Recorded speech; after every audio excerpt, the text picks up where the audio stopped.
अस्सलाम वालेकुम जी।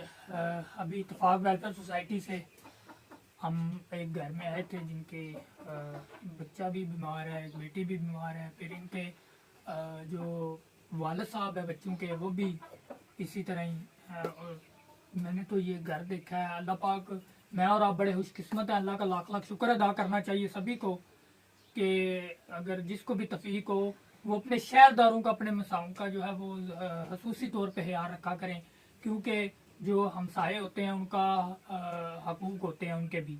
तो ये जिम्मेदारी होती है आप लोगों की, हमारी, क्योंकि हमारी ये बहनें, भाई, बेटे, जिसको जहाँ पे कोई मुश्किलात आए, जितना किसी से हो सके उसके साथ खुशियाँ बांटें, अपनी खुशियों के साथ उनके साथ जो है वो अपनी खुशियाँ शेयर करें, ताकि उनको ये महसूस ही ना हो कि वो किसी गैर मुल्क में रहते हैं या कोई उनका है नहीं दुनिया में।